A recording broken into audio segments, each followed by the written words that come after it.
these before? It is very hot up here, as you'll notice. And that's what it's like without a fire burning in here. Imagine if we had a fire burning in here. It's very hot up here. This may look a little bit overwhelming for you at first, but I'm going to go ahead and break it down for you very simply based on what each person uses who would sit up here. So we'll start with that seat over there. That's the fireman's seat. The chief job of the fireman is to build and maintain the fire. That happens down here inside the firebox. In order to light the fireman's going to take a ball of what we call waste. Basically, it's the inside of a mattress material. We're going to soak it in number 2 diesel oil, hold it in our hands, light it on fire, take that fireball, and throw it by hand into this firebox down here. You're going to see that happen later on today, too, so you'll be able to see that whole process. Once the fire is inside, that gives us a source of ignition. Now we need something to ignite, which is where the fuel comes in. That brass lever right there is the fuel lever. As you pull that lever towards me, fuel will flow from the tender into the firebox. The fireman's also going to use this valve right here. This valve is called the atomizer. The atomizer is going to act as a perfume spritzer. Think of it as kind of a mister. It's going to go ahead and break that fuel up into that fine mist. It'll make it easier to light and easier to combust. So the fireman's going to use the fuel lever and the atomizer hand in hand to build and maintain the perfect fire. And then finally, the most fun part about being the fireman is that when you pull into the train station, you get to pull on that rope right there that's connected to the bell outside, so you get to ring the bell as you pull into the station, but only if the train is accepting guests. The real fun is in this seat right here. This is where the engineer sits. And the chief tool of the engineer is this handle right here. This is the throttle. The more you pull the throttle towards me, the train goes. And of course, the more you do it, the faster it'll go.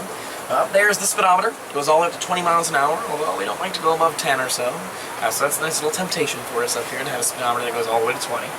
On the other side, you can see the buzz box. That buzz box is connected to the buzzer in the back for the conductor, so whenever the conductor buzzes, the red light will illuminate and you'll hear the buzzer sound here in the cab. Walter has the best buzzer because it's an old Volkswagen horn. And then finally, the most fun part about being an engineer, and I can safely say this, having done it myself several times, this handle right here. It's the whistle. Pull down on this handle and the whistle blows, and it is the most fun part about operating the trains here. When you were talking about the monorails and the side wheels and what's propelling it, what's on the top side? There's wheels as well. Now, is that propelling or is that just support? Both.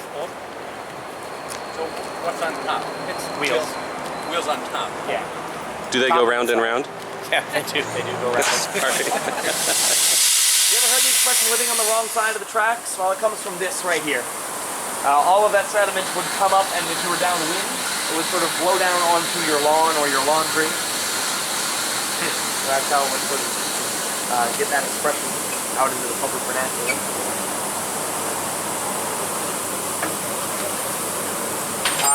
The whistle will be blown, but not yet. Instead, we're going to light the train first. Get your cameras ready, everyone.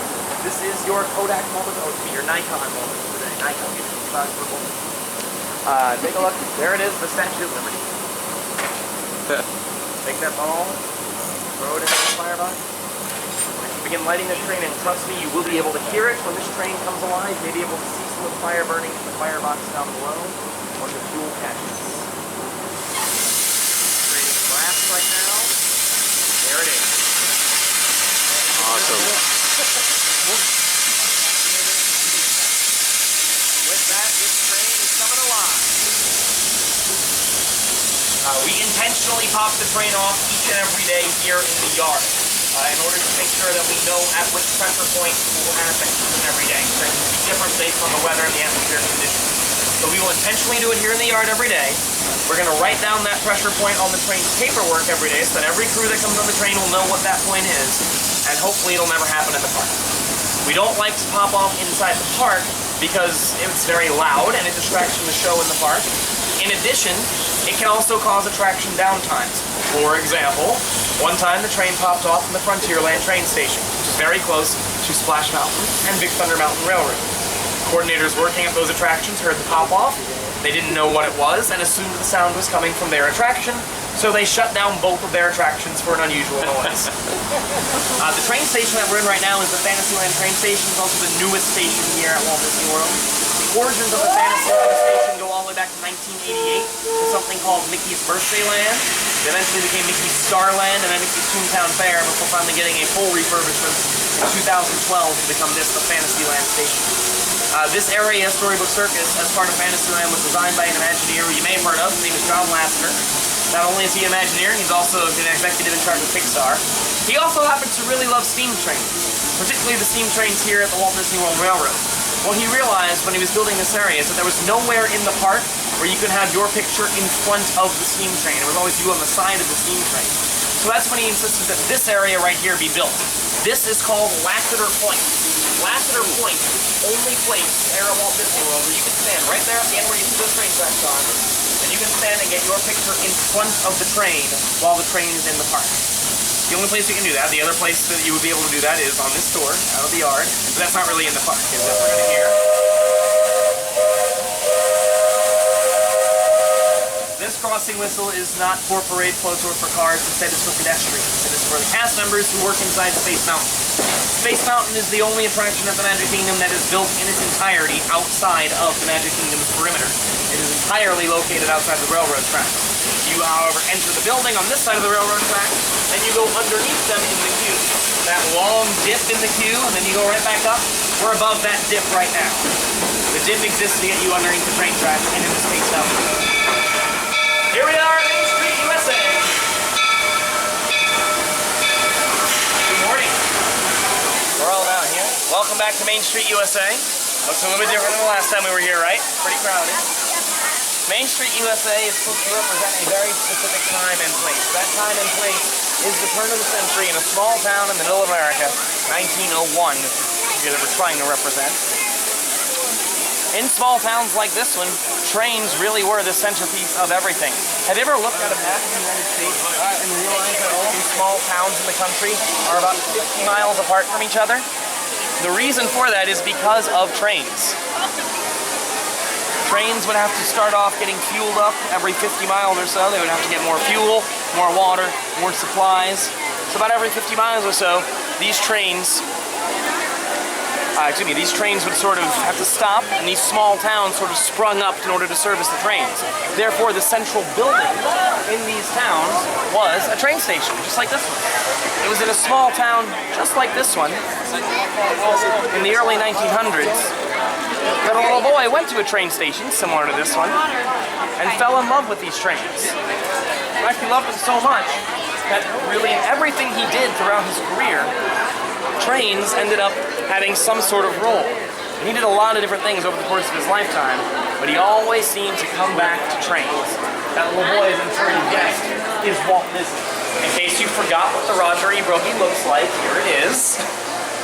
This is, as we pointed out, who was it that pointed out the wheel classification back at the roundhouse?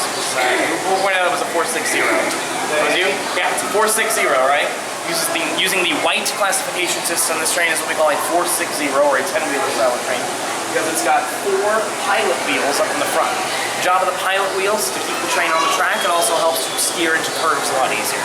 So 4 of those pilot wheels, 6 drive wheels, which are the big wheels that are responsible for actually driving the train and pushing it forward, and then 0 trailing wheels. Trailing wheels would exist underneath the main cab. They exist to support the weight of the cab, and they're usually found on a lot larger trains. You're never going to see the trailing wheels here at the Walt Disney World Railroad. None of our locomotives have them.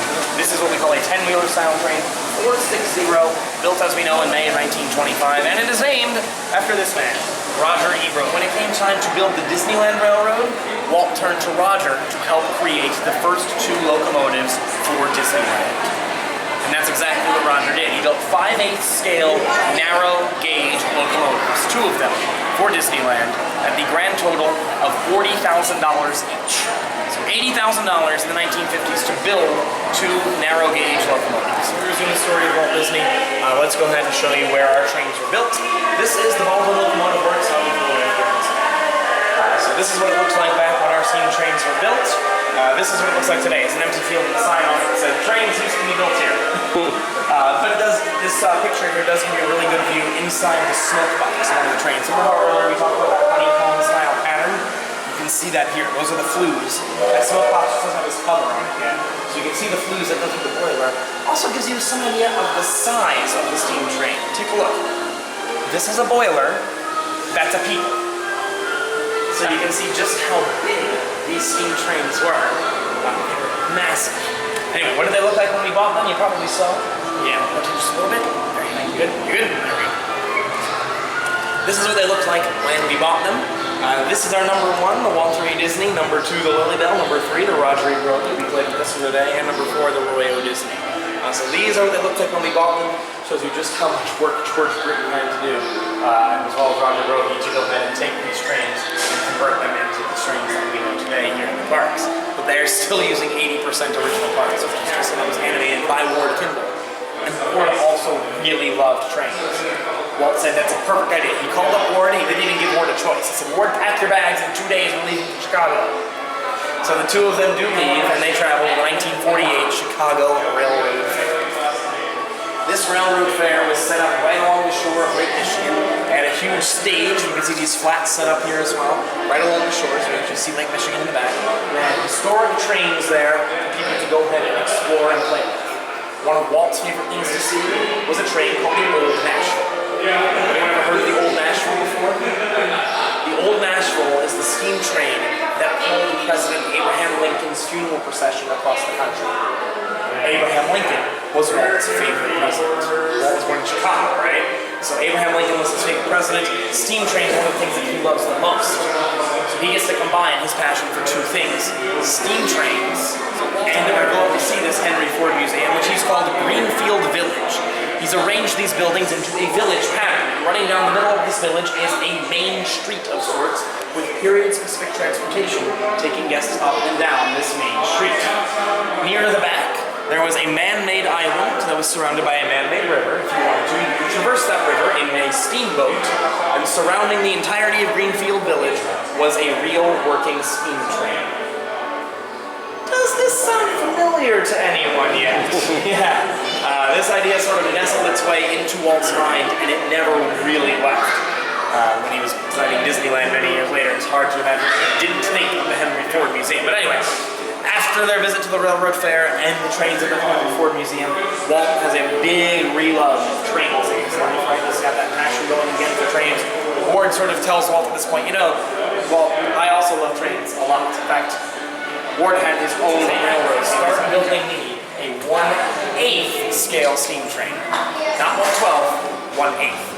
The reason Walt wanted 1/8 scale was because he felt 1/12 scale was too small. All of the valves and levers coming out of the cab looked too big on a 1/12 scale steam engine. His was going to be 1/8 so that everything looked proper.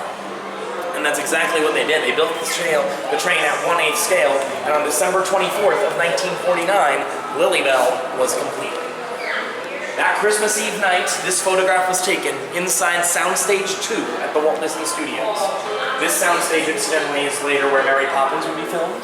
It's now known as the Julie Andrews soundstage. But it was in this soundstage that Lilybell was steamed up for the very first time, and just look at the glee on Walt's face as he gets to blow the whistle on his train for the very first time.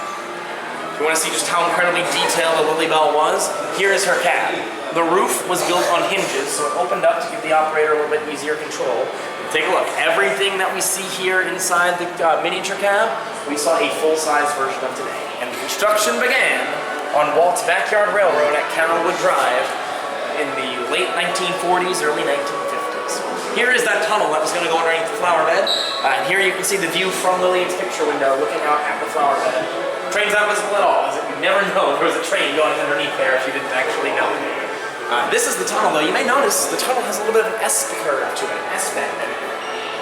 That was a really late addition to the process. Originally, it was going to be a straight tunnel. At the very last moment, Walt said, hey, let's put an S-curve in. He realized that if you had an S-curve in it, you would not be able to see the light at the other end. So for a brief moment, you would be plunged into complete and total darkness. Here are some pictures of Walt having fun at Carrollwood. You can see him up here on the plateau with his family, looking down at the Yenson Valley, where his railroad barn was located. The railroad barn was really one of Walt's favorite places. It housed all of his railroad memorabilia. He could go there and really just escape everything and have a good time. It also had his track switch in there. So with his track switch, he was able to go ahead and operate the various 12 different switches that he had on his railroad. He was able to configure any configuration that he wanted to. It also housed things like a sink and a bathroom, so that Walt really would never have to leave if he didn't want to either. As well as a special landline connecting the barn to the helm, so if he ever needed to talk to Lily, he could just pick up that phone, and she would instantly pick up. In fact, he loved it so much that he would operate these trains anytime he could. Has anyone ever seen the Disneyland opening day special? You can see the full thing on YouTube. What? Who said that? That's so strange. But if you watch the full thing, you'll see that it's not even hosted by Walt.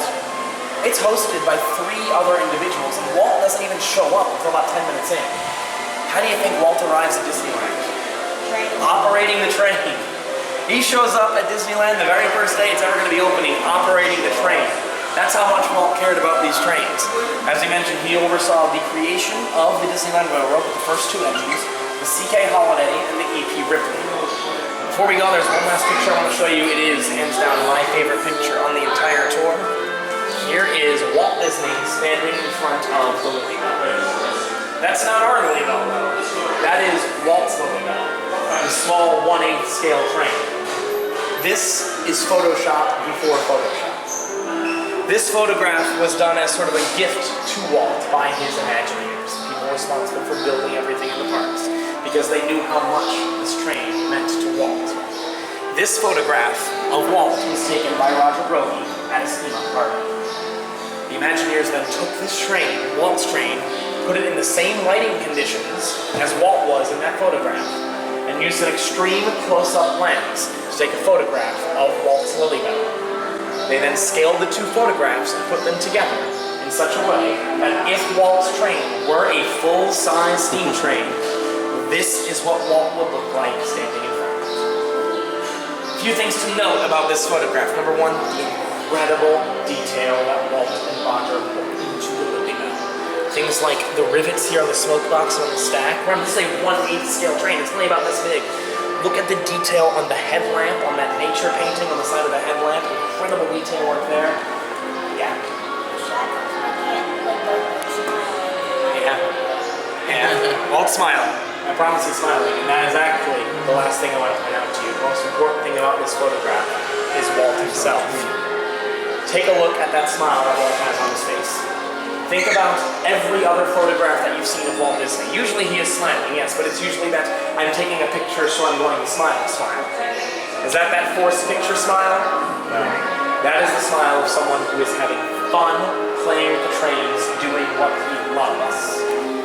And just as this was a gift for Walt, I have a gift for you all as well.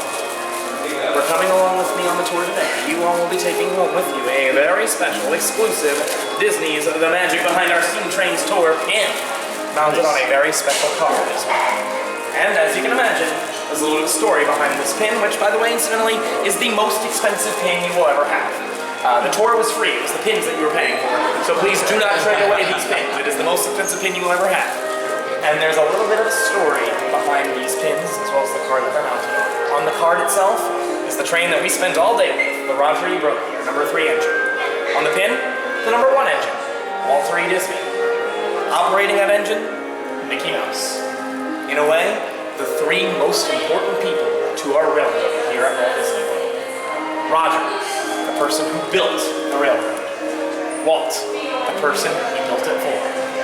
Mickey Mouse, the living embodiment today of Walt Disney, responsible for keeping dreams on track, as we saw in that window outside the park earlier today. But to be honest with you, we could come up with a cutesy story for just about any combination of trains that we put here under these pins. Why did we choose the Walter and the Roger to put here? Think back this morning at the roundhouse. We looked at the serial number of the Roger, 58445.